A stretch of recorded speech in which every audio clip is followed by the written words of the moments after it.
आपकी पूरी batting lineup कुछ नहीं करती तो उसके बाद इतना कम खेला हुआ कोई प्लेयर इतनी बड़ी इनिंग खेलता है तो उसका मतलब कि कुछ ना कुछ स्पेशल है। जो लड़के राहुल द्रविड़ के अंडर में अंडर 19 खेले हो और वही अब मेन टीम का जो हेड कोच है तो फिर उस लड़के का कॉन्फिडेंस कितना अच्छा होगा। अस्सलाम वालेकुम जी, कैसे हैं आप लोग? सब ठीक ठाक हैं। आज जो है इंडिया और न्यूजीलैंड का जो मैच हुआ उसके ऊपर बात करेंगे। ये 3 मैचेस की ये सीरीज़ है। काफ़ी लोगों ने मुझे कमेंट्स भी किया कि तनवीर भाई आप इंडिया के मैचेस पे बात नहीं कर रहे और कल ये मैच ख़त्म हुआ लेकिन हो सकता है, जाहिर सी बात है, मेरी जो वीडियो है वो लेट हो गई है, लेकिन मैच इतना ज़बरदस्त हुआ तो मैंने ये समझा कि इसके ऊपर बात करते हैं। राजीव गांधी स्टेडियम में ये मैच खेला गया और आपने देखा जो छक्कों की बरसात हुई दोनों तरफ से, वो आउटस्टैंडिंग किस्म की थी। इंडिया ने टॉस जीता और 349 रन्स किए। रोहित शर्मा कुछ नहीं किया, सूर्या कुमार यादव ने कुछ नहीं किया, मतलब ज़्यादा रन्स नहीं किए, थोड़े बहुत रन्स किए। विराट कोहली कुछ नहीं कर सके, हार्दिक पांड्या ने इतने ज़्यादा रन नहीं किए, ईशान किशन कुछ नहीं कर सके। इन सब प्लेयर्स का नाम लेने का मतलब ये है कि ऊपर की जो 4-5 नंबर के जो बैट्समैन थे उन्होंने कुछ नहीं किया, लेकिन एक प्लेयर था जिसका नाम था शुभमन गिल, ठीक है, उन्होंने 208 रन्स की इनिंग खेली। अब मैं सिर्फ ये बोलना चाहता हूँ कि 208 रन की इनिंग, अभी 19 ओडीआई हुए हैं, 19 ओडीआईज हुए हैं इनके और 1000 समथिंग इनके रन्स है, 300 350 अभी उन्होंने किए। लेकिन इतने कम मैचेस में 208 रन की जो इनिंग है, 149 बॉल्स, 139 का स्ट्राइक रेट, 19 चौके और 9 छक्के लगाए उन्होंने। कहने का मकसद ये है कि जब आपकी पूरी बैटिंग लाइनअप कुछ नहीं करती तो उसके बाद इतना कम खेला हुआ कोई प्लेयर इतनी बड़ी इनिंग खेलता है तो उसका मतलब कि कुछ ना कुछ स्पेशल है।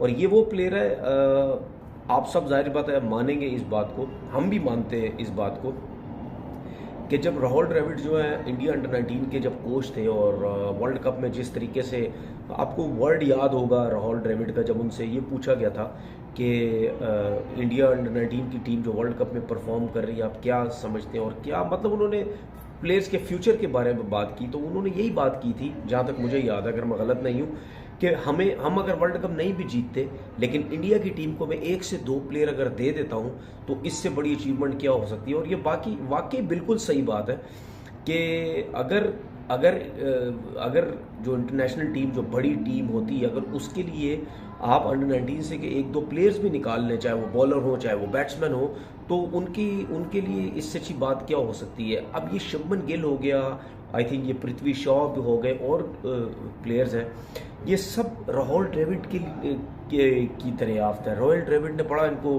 बैक किया और आप ये देखिए कि वही जो कोच है वही अब इंडियन टीम का कोच है। अब जो लड़के राहुल द्रविड़ के अंडर में अंडर 19 खेले हो और वही अब मेन टीम का जो हेड कोच है तो फिर उस लड़के का कॉन्फिडेंस कितना अच्छा होगा, ठीक है, उस लड़के को कितनी सपोर्ट होगी, सिस्टम कितना ज़बरदस्त सपोर्ट कर रहा है। और राहुल द्रविड़ जैसा प्लेयर, हमारे लोग तो ये बात करते हैं कि जी T20 का प्लेयर उठा के हम ओडीआई में या टेस्ट क्रिकेट में उठा के ले आते, लेकिन अगर आपका कोच ऐसा है जो वाकई एक, जिसने ज़बरदस्त क्रिकेट खेली और जिसकी जो बेस है, जिसका डिफेंस है, जिसकी टेक्निक है वो बहुत तगड़ी है, लाइक राहुल द्रविड़, वो फिर अपने प्लेयर्स को वो चीज़ कन्वर्ट करने की कोशिश करता है। और हमेशा यही होता है कि अगर आप अपनी बेस तगड़ी करते हैं उसके बाद आप किसी भी फॉर्मेट के अंदर, ठीक है ना, अब जिस तरह एक बिल्डिंग बनाई जाती है ना, उस बिल्डिंग के जो पिलर्स होते हैं, अगर वो पिलर नहीं होंगे तो बिल्डिंग नीचे गिर जाएगी, लेकिन अगर वो पिलर होंगे, ठीक है, पिलर होंगे तो उस बिल्डिंग को आप किसी तरीके से आप घुमा दें, वो बिल्डिंग अपनी जगह पे खड़ी रहेगी क्योंकि उसके नीचे पिलर हैं जो उसको सपोर्ट दे रहे हैं। इसी तरीके से एक बैटिंग की एक टेक्निक होती है, बैटिंग की बेस होती है, ठीक है, वो अगर आपकी तगड़ी है, आपको पता है कैसे इसको मैनेज करना, तो आप टेस्ट क्रिकेट में मैनेज करेंगे, आप T20 में उस तरीके से ही खेलेंगे और वनडे में भी खेलेंगे, जो कि शुभमन गिल में ये चीज़ नज़र आई। अब मुझे ये नज़र आता है कि क्या शुभमन गिल जो है क्या इंडिया का एक और स्टार बनने जा रहा है, एक और सुपरस्टार बनने जा रहा है? क्योंकि इतनी बड़ी इनिंग के बाद अगर कोई भी प्लेयर अपने आप को एक स्टार डेवलप ना कर सके तो उसमें उसकी गलती है, क्योंकि ज़िंदगी में आपको कोई ना कोई ऐसे मौके मिलते हैं, कोई ना कोई ऐसी बैटिंग में या बॉलिंग में इनिंग्स आती हैं जिसकी वजह से आप दुनिया में मशहूर होते हैं और आप एकदम से स्टार बन जाते हैं। अब आप देखिए के राहुल जो है उसको भी मौका नहीं मिल रहा। लास्ट श्रीलंका के मैच में आई थिंक वो नीचे के नंबर्स पे खेले, लेकिन इस नहीं खेले। इसका मतलब ये है कि शिखर धवन हो गया, के राहुल जो कि जो ओपनर्स हैं उनके लिए कहीं ना कहीं प्रॉब्लम आने वाली है, क्योंकि रोहित शर्मा तो कप्तान है, वो ओपन करेंगे और शुभमन गिल बड़ी ज़बरदस्त बैटिंग कर रहे हैं। पृथ्वी शॉ की मैं थोड़ी सी बात करूं, क्योंकि इंडिया के कुछ लोग उनके बारे में चैनल पर बात कर रहे थे कि उनको कुछ प्रॉब्लम्स हैं। अब मुझे नहीं पता कि इनके एटीट्यूड का प्रॉब्लम है क्या है, लेकिन बात ये हो रही थी कि प्लेयर बहुत अच्छा है, उनको भी स्पेशली T20 क्रिकेट में आना चाहिए। खैर ये अब वहाँ के जो हालात है। फिर उसके बाद मैं बात करूँगा सरफराज अहमद की, जो रणजी ट्रॉफी में परफॉर्म कर रहे हैं। उनकी बैटिंग मैंने देखी बड़ी ज़बरदस्त, उनकी परफॉर्मेंसेज मैंने देखी बड़ी ज़बरदस्त। लास्ट 3 सीज़न के अंदर टॉप क्लास किस्म की डबल सेंचुरीज भी हैं, टॉप क्लास की वो परफॉर्मेंस दे रहे हैं। शायद वो अपने मौके का इंतज़ार कर रहे हैं, क्योंकि इसमें कोई शक नहीं इंडिया की जो बैटिंग लाइन है बहुत स्ट्रॉन्ग है। मुझे कहीं ना कहीं ऐसा लगता है परफॉर्मेंस तो ठीक ठाक है, क्या उनको कहीं फिटनेस वाइज तो उनको नहीं सिलेक्ट किया जा रहा, क्योंकि है तो थोड़े से हैवी।